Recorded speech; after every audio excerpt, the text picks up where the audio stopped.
As a younger man, I found a way to get the communities to understand that we're all part of Yugambeh country. We might call ourselves Mananjali or Kombumerri, but we're really linked through history. One of the stories I drew on was a story of a man called Billy Drumley.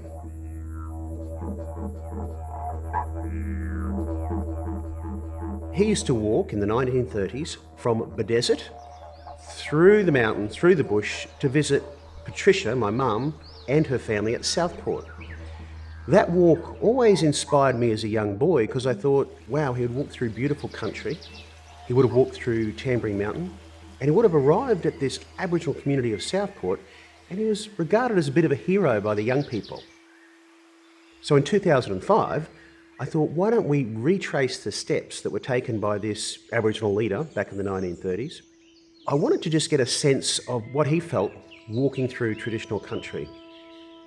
Within 3 years, we had about 300 people gathering in Bedesert to send off the Drumley Walk, as it became known. It was an amazing event in that it promoted camaraderie, connection to country, and storytelling. But most importantly, it made us as an Aboriginal community aware that there are things to celebrate in our own story, and we need to unite as a community and share those stories with Mobo Jarjan, the next generation.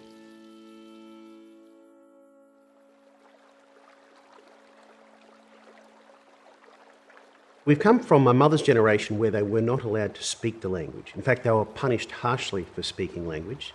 And then my mother was alive when the tide turned, and then they were encouraged to speak language.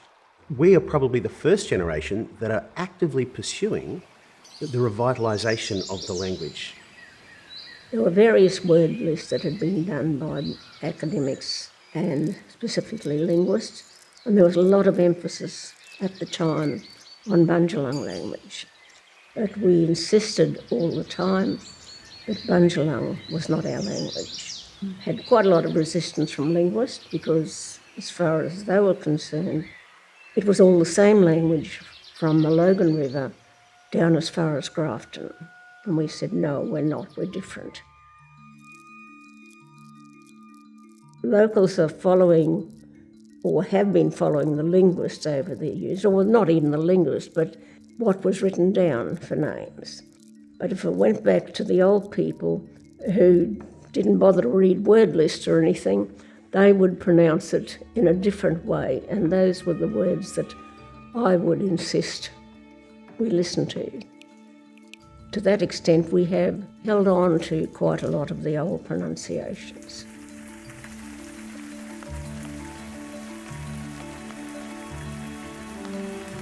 The museum did a few dreaming stories, and we turned those into children's educational programs.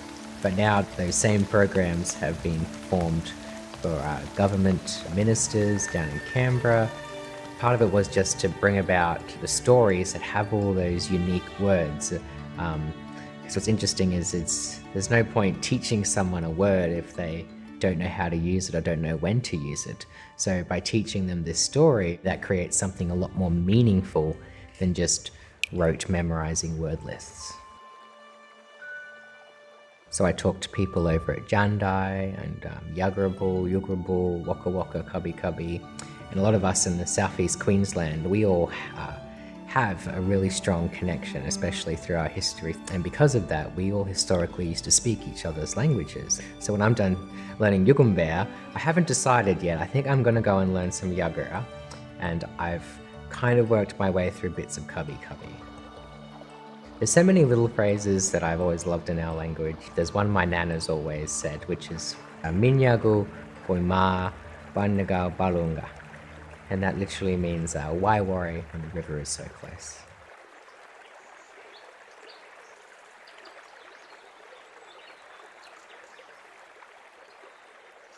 If we look at the worldwide picture of language revival and revitalisation, the benefits to community are enormous when language is brought back from lost.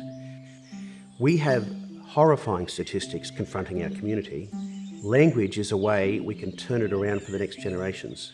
If we give our children pride that language is something they should and have a right to use, if we can help them finish school, see that education and language are linked, I think we can turn around some of the horrible parts of our history that confront our children today.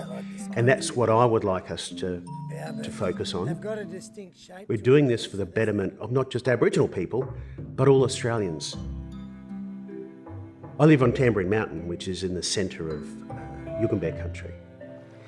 And every morning I wake up to the call of many, many birds and the happiness of them screeching and carrying on and talking to each other and just being excited.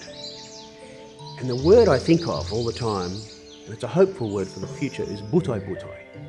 And it means happy families. And it draws on that feeling that you get when you're around a tree full of the birds, because you can see them, you can sense them, and they give off this aura of happiness. So butai butai, it's a beautiful word, and I think of the next generations whenever I use it.